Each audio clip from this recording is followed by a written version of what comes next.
Mon nom est Guillaume Farget, donc chargé de projet à la Conférence des élus de Montréal pour le programme Mentorat à Montréal. Donc, merci d'être venu m'écouter. Donc, j'espère que ça répondra à vos questions, mais sinon, je serai aussi disponible 5-10 minutes à la fin de ma présentation si vous avez plus de détails que vous voulez savoir. Donc, aujourd'hui, je vais vous présenter le programme de mentorat. Donc, je ne sais pas s'il y en a qui l'ont déjà entendu parler, si c'est des amis qui ont participé ou c'est des organismes qui vous ont référé ou parlé du programme. Donc, aujourd'hui, je vais vous donner quelques détails un peu plus pour à qui ça s'adresse, pour quel type justement de personnes ça peut être bénéfique. Donc, j'espère que ça va répondre à vos questions. Donc, désolé, le schéma a été un petit peu changé. Normalement, c'est pas exactement comme ça. C'est plus c'est pas des triangles, là. Dans mon tableau, c'est pas exactement comme ça. Mais ce que je voulais surtout vous expliquer au début, c'est de mieux comprendre qu'est-ce que la Conférence des élus de Montréal, parce que, évidemment, il n'y a pas grand monde qui doit connaître ça. Donc, c'est normal parce que la Conférence des élus de Montréal n'est pas un organisme qui offre des services. Donc, en général, même la population, même si on n'est pas nouvel arrivant, les Québécois ne connaissent pas en général les conférences des élus, mais il y a des conférences dans chaque région du Québec. Et le but, c'est de favoriser la concertation entre différents acteurs sur les enjeux spécifiques à une région. Donc, dans différentes régions, ça va être le développement des mines ou de la forêt. Ça va être, donc, à Montréal, nous, un des enjeux qui est prioritaire, c'est l'immigration. Donc, c'est pour ça qu'on est au Salon de l'immigration. Et donc, notre but, c'est justement de favoriser les liens entre des entreprises, des organismes en employabilité, et les chercheurs d'emploi. Alors, notre objectif, évidemment, comme je disais, on n'est pas un organisme de service, donc nous-mêmes, on n'accueille pas des nouveaux arrivants, des chercheurs d'emploi dans nos services. Donc, l'idée pour nous, c'est justement de constituer une banque de mentors qui sont disponibles pour les conseillers en emploi des organismes en employabilité. Donc, je ne sais pas s'il y en a qui ont déjà eu affaire avec des organismes en employabilité, mais donc c'est eux qui nous réfèrent les candidats. Donc, le schéma que vous avez ici qui semble pas très clair, là, mais l'idée, c'est ce qu'on voulait montrer ici, c'est que la conférence des élus, la CRE, est au centre et d'un côté, on a les entreprises et de l'autre côté, on a les organismes en employabilité. Et donc, nous, notre rôle, c'est vraiment de faire le lien entre les organismes.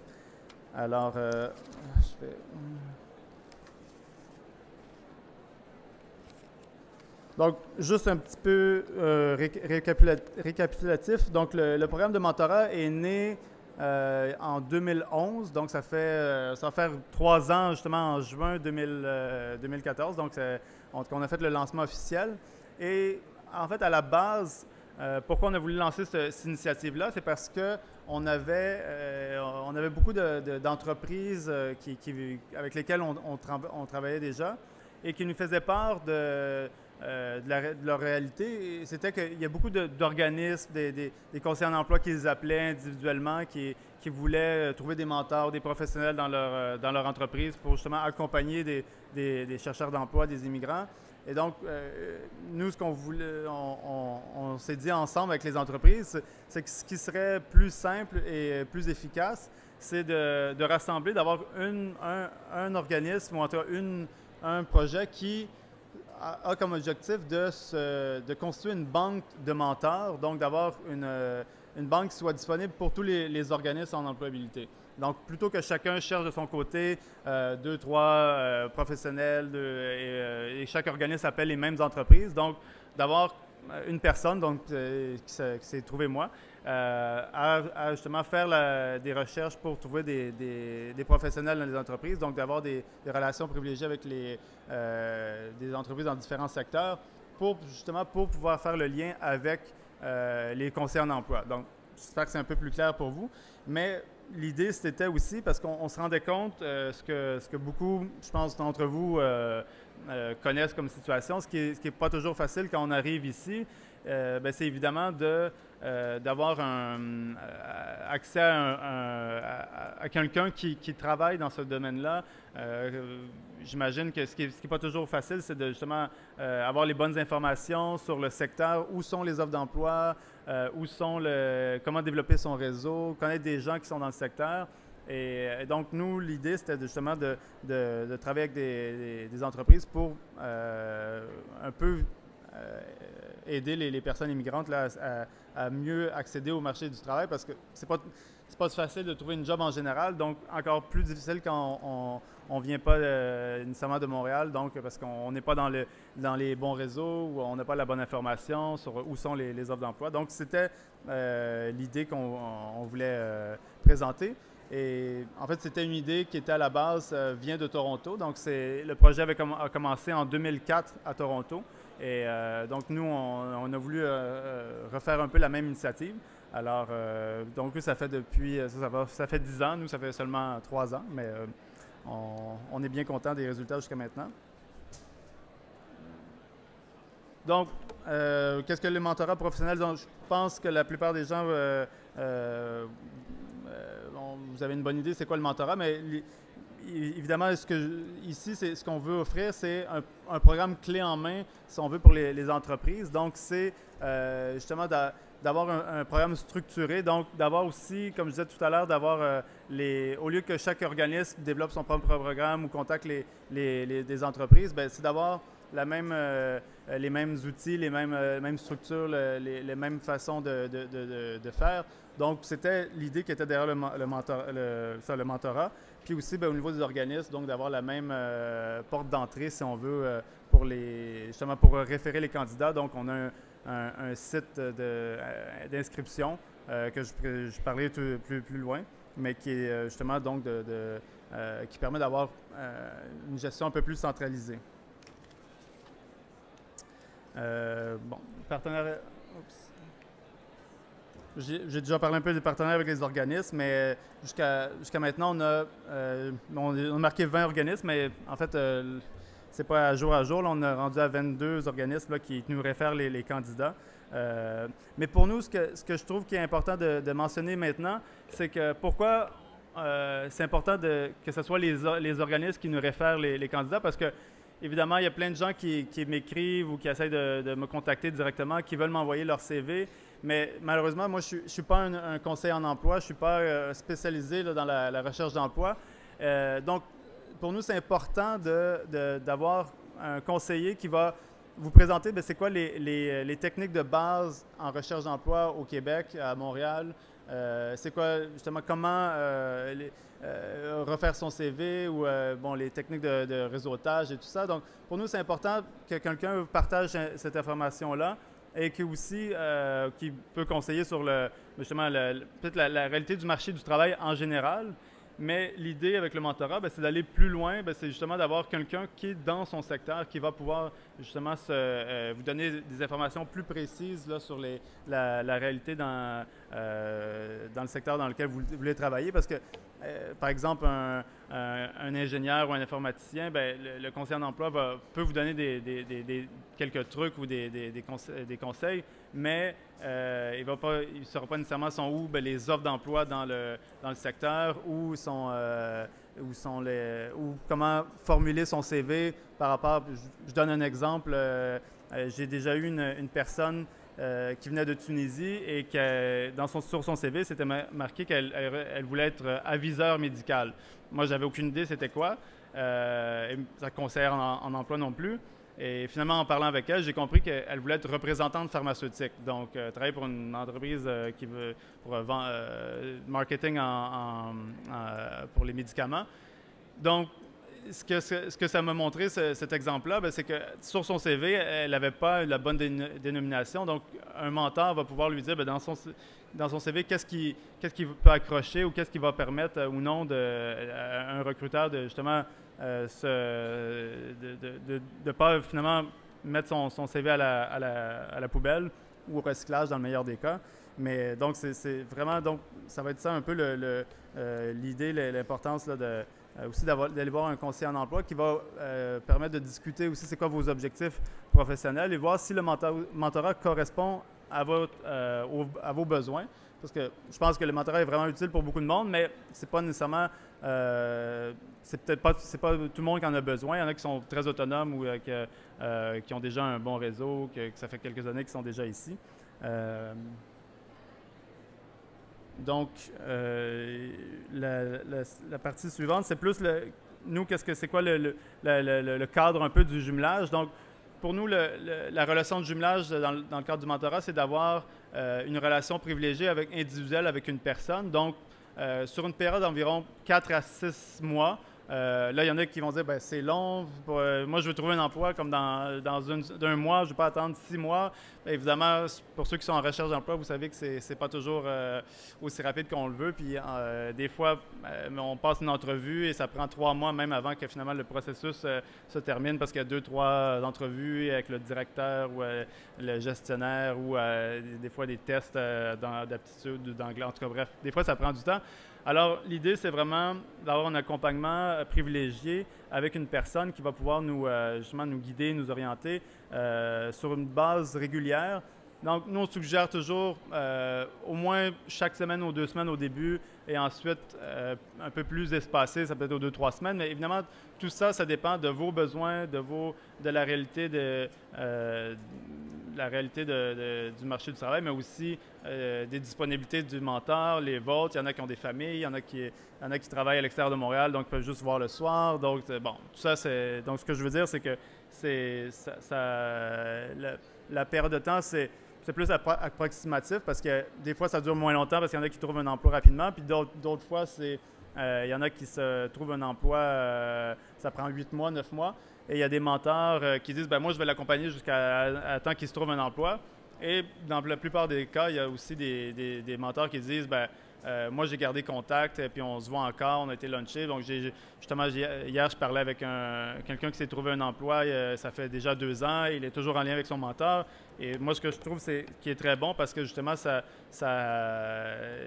le but, c'est de vous aider à construire votre propre réseau, et le mentor fait partie de votre réseau si, évidemment, vous développez une bonne relation avec la personne. Donc, c'est ça. Alors, l'idée, c'est d'avoir une relation sensiblement régulière avec la personne. Ce que je voulais surtout vous parler aussi, voilà, profil du mentoré. Donc, ce qui va sûrement vous intéresser parce que vous savoir à qui s'adresse exactement le programme. Alors, évidemment, nous, ce qu'on vise comme population, c'est des nouveaux arrivants qui sont arrivés récemment. Donc, ça veut dire plus ou moins entre 4 mois et 5 ans. Donc l'idée, pourquoi 4 mois? Ben, c'est que pour nous, il faut que la personne soit assez disponible pour sa recherche d'emploi. Quand on vient d'arriver, s'il y en a qui sont arrivés récemment, on est toujours dans les papiers, la bureaucratie, d'aller faire les cartes maladie, assurance sociale, trouver un logement, mettre les enfants à l'école, en tout cas, bref. Au début, on est peut-être moins disponible, puis avoir le temps de se consacrer à temps plein sur sa recherche d'emploi. Alors, nous, ce qu'on dit, c'est qu'il y en a qui sont prêts, ils arrivent ici, après 2 semaines, ils sont actifs, ils veulent commencer tout de suite à trouver un emploi. Bon, il y en a qui c'est plus rapide que d'autres, mais pour nous, évidemment, c'est pas à 3 mois et 3 semaines, ça ne marche pas. Donc, l'idée, c'est plus de dire, prenez le temps de vous installer, d'aller voir les organismes, et ensuite, ça peut être possible justement d'être jumelé avec un mentor parce que le but d'être en lien avec un mentor, c'est de pouvoir accélérer sa recherche d'emploi. Donc, si vous n'êtes pas tout à fait prêt, ce n'est pas tout à fait le moment. Et les 5 ans, bien, l'idée, c'est qu'évidemment, le programme est destiné à ceux qui cherchent leur première expérience de travail dans leur domaine à Montréal, donc ou au Québec, donc ça peut être ailleurs en région. Mais l'idée, c'est évidemment, si vous avez déjà travaillé dans votre domaine, bien, le programme ne vous aidera pas nécessairement ou ce n'est pas tout à fait pour vous parce que dans le sens où l'idée, c'est pour vous aider à mieux comprendre c'est quoi les besoins des employeurs ou comment mieux se préparer en entrevue. Donc, si vous avez déjà trouvé un emploi ou vous voulez changer de job, bien, le mentorat ne correspond pas vraiment à cette situation-là. Et puis, surtout, c'est les mentors qui nous disent « Moi, j'ai envie d'aider quelqu'un à trouver son premier emploi dans son domaine à Montréal. » Donc, si quelqu'un est déjà en emploi, bien évidemment, c'est moins intéressant pour le mentor aussi. Donc, pour nous, ce qui est important, c'est de donc avoir quelqu'un qui a un objectif professionnel réaliste, dans le sens bien, qui est en lien avec ce qu'il a fait dans son pays, ses études. Évidemment, si, le programme n'est pas destiné à des gens qui voudraient peut-être aller, je dis n'importe quoi, mais qui est quelqu'un qui est en comptabilité et qui, là, il voudrait aller travailler en assurance ou et il voudrait explorer le marché. Le programme, les mentors, eux, c'est pas juste pour donner de l'information sur, bon, c'est quoi le programme, la réalité dans son secteur, mais c'est vraiment pour des pistes d'action concrètes pour justement trouver un emploi. Donc, c'est pas un service d'orientation non plus. Donc, pour nous, un aspect qui est important, puis on l'a mis ici, c'est quelqu'un qui est proactif, qui est motivé, qui est déterminé. Puis pourquoi pour nous c'est important? Bien, évidemment, le mentor, lui, il va consacrer son temps, son énergie. C'est bénévole, donc il n'est pas payé. Et il a envie d'avoir quelqu'un qui veut participer, qui veut vraiment se trouver un emploi. Donc, on a déjà eu des situations où le mentor, il nous appelait après quelques semaines ou rencontres. Il dit, ben, c'est bizarre, j'ai l'impression que c'est plus moi qui veux trouver un emploi pour la personne, elle me rappelle pas, ou je lui donne des conseils, je lui donne des gens à appeler, il ne l'appelle pas. Donc, évidemment, c'est pas intéressant pour un mentor s'il ne sent pas que la personne est vraiment enthousiaste, ou en tout cas, elle veut travailler. Donc, un autre aspect important, donc, qui a une formation professionnelle ou technique de métier acquise dans son pays ou qui a terminé des études. Évidemment, ce n'est pas obligé d'avoir travaillé, mais l'idée, c'est pour des gens qui ont quand même une certaine expérience ou capacité dans leur domaine. Tout à l'heure, je dis qu'ils sont en recherche de leur premier emploi au Québec. Les gens peuvent quand même, évidemment, travailler si ce n'est pas dans leur domaine. Si vous êtes en télémarketing ou vous avez un emploi temporaire, évidemment, pour payer votre loyer, vos comptes, bien, évidemment, c'est possible de participer au programme de mentorat. Mais ce qui est pour nous important, c'est qu'il faut quand même s'assurer que vous avez le temps à consacrer à justement rencontrer le mentor et aussi chercher un emploi, parce que j'ai eu une situation où j'ai fait un jumelage avec un mentor et bon, elle pouvait seulement rencontrer pendant la journée parce qu'elle avait une famille, mais et la mentorée, la personne que je lui avais référée, elle travaillait dans une petite épicerie de 8 heures à 6 heures le soir, donc tous les jours. Donc, elle n'avait jamais le temps, évidemment, de rencontrer la mentor et non plus de chercher de se chercher un emploi. Donc, pour moi, ce que je viens expliquer ici, c'est que si vous êtes trop occupé par d'autres choses pour vous chercher un emploi, le mentorat ne s'adresse pas non plus à cette situation-là. Ensuite, nous, on dit avoir un bon niveau de français. Bien, évidemment, l'idée, c'est d'être capable de communiquer avec le mentor, puis aussi d'être pas trop loin du marché du travail. Mais évidemment, pour nous, c'est important que pour ceux que le français n'est pas la langue première, c'est aussi une façon de pouvoir justement améliorer son français. Bien, c'est plus au niveau technique. Justement, le mentor peut donner des informations sur les termes dans le domaine. Je pense au système bancaire, au système financier.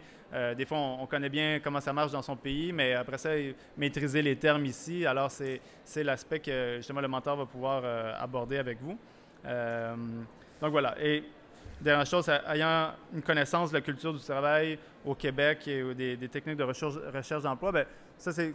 Tout à l'heure, je parlais justement d'être en lien avec des organismes en employabilité. Donc, pour nous, c'est parce que non, le rôle du mentor, c'est pas d'être un conseiller en emploi. Il ne va pas faire ce que le conseiller en emploi vous a déjà dit, mais c'est d'aller plus loin, vraiment relié à son secteur. Donc, je pense que je l'ai dit plusieurs fois.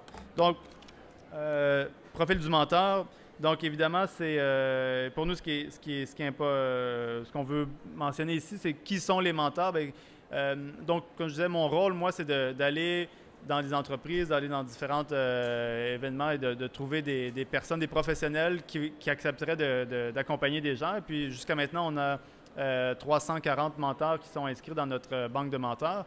Ils ne sont pas tous actifs, ou il y en a qui sont en jumelage et tout ça, mais où il y en a qui sont en congé ou qui sont partis de Montréal. Mais ce qui est intéressant, justement, on a essayé de diversifier le plus possible les types de profils, les types de secteurs que les mentors dans lesquels ils travaillent, dans la mesure où on peut. Donc, malheureusement, on n'a pas tous les secteurs ne sont pas tout couverts.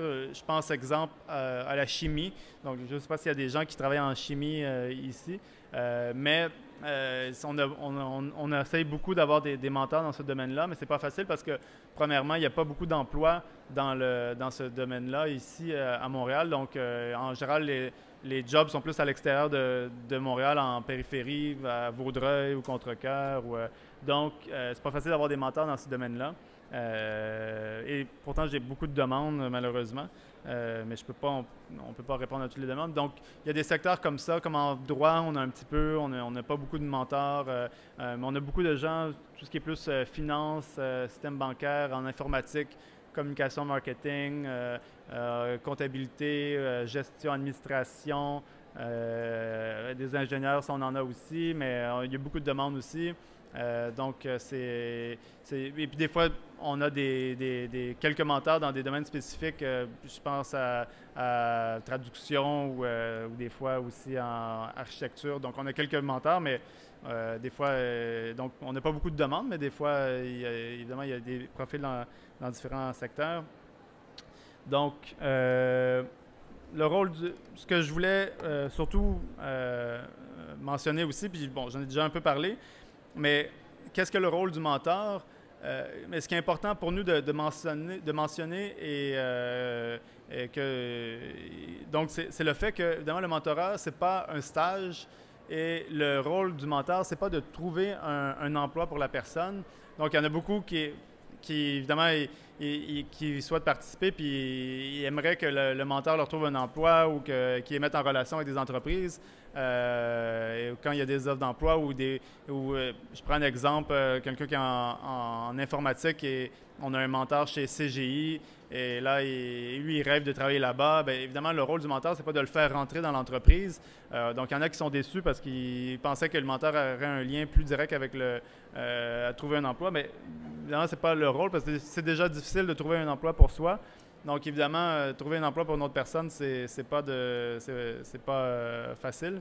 Donc, le rôle du mentor, évidemment, c'est pas de trouver un emploi, c'est toujours sur la responsabilité de la personne qui recherche un emploi.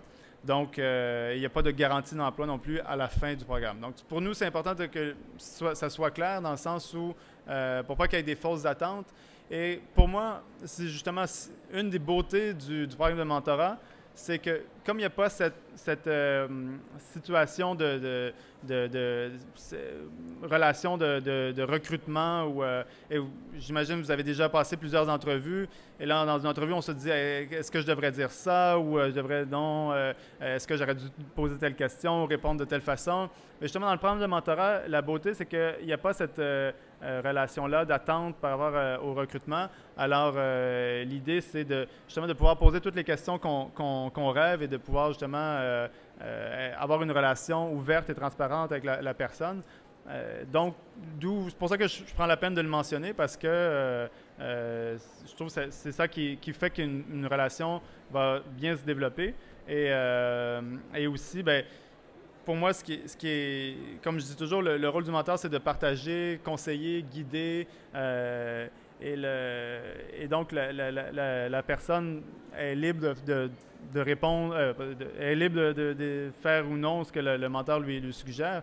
Mais si la personne, si le mentor voit que la personne qui cherche un emploi est motivée, c'est pour ça que j'insistais là-dessus, si elle entend parler qu'il y a un poste qui s'ouvre dans son entreprise ou qui dans son réseau, entendu, il sait qu'il y a quelqu'un qui cherche un emploi où il dit donc il va être plus à l'aise de référer parce qu'évidemment on n'a pas envie de référer ou de dire à quelqu'un tiens, il y a un emploi qui s'ouvre là si on n'est pas sûr que la personne est vraiment motivée. Puis j'ai eu un exemple justement cette semaine où j'ai une mentor qui m'a dit vraiment je ne sais pas quoi faire parce que la personne, ça fait 2 ans qu'elle est ici, elle est un peu déprimée, je lui ai fait une simulation d'entrevue et donc vraiment, si c'était moi et c'était une personne en ressources humaines, elle dit, si c'était moi, je ne l'engagerais pas. Donc, si le mentor lui pense ça, ça veut dire qu'il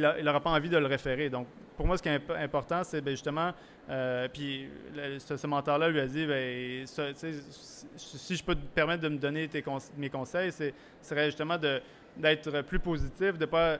Parce qu'en entrevue, la personne disait ah, mais ça fait 2 ans, puis pourtant, j'avais telle responsabilité, j'étais gestionnaire au Mexique, j'avais plein de responsabilités, et c'est comme s'il était un peu en attente de, justement, qu'on lui offre un emploi. Donc évidemment, son attitude a dit, moi, en entrevue, ça passerait pas. Donc, en tout cas, c'est juste vous montrer un exemple que le rôle du mentor, c'est justement de pouvoir justement accompagner, conseiller et de pouvoir aussi mieux se préparer aux entrevues. Puis je donne un autre exemple que je trouvais qui était intéressant il y a quelques années. C'était une personne qui venait de Roumanie, qui avait eu un poste assez important en administration, en comptabilité à l'Université d'État de Roumanie, donc qui a peut-être une 50aine d'années, mais qui était très réservée.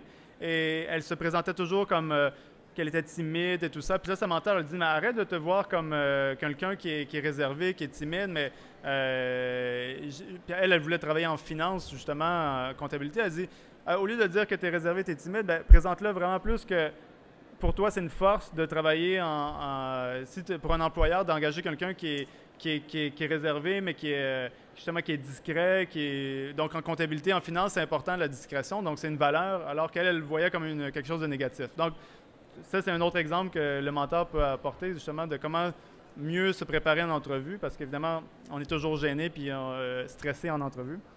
Donc, je juste voir, j'ai encore un petit peu de temps, mais donc voilà. Alors, un autre aspect que j'ai écrit ici, ce qui est important de mentionner, c'est qu'évidemment, le mentor, c'est pas quelqu'un qui va vous conseiller sur l'aspect technique de votre métier, mais c'est qui va vous aider beaucoup sur l'aspect aussi interpersonnel. Justement, je parlais des entrevues, l'aspect justement de comment se présenter, tout ça. Donc, c'est comme 5-10 minutes? Non? Je pensais que c'était un signe. Voilà, donc c'est l'aspect là qui, je trouve que souvent en recherche d'emploi, les employeurs, ils vont le voir rapidement, l'aspect technique, si les gens maîtrisent ou non leur domaine, que ce soit des ingénieurs ou en comptable ou en finance.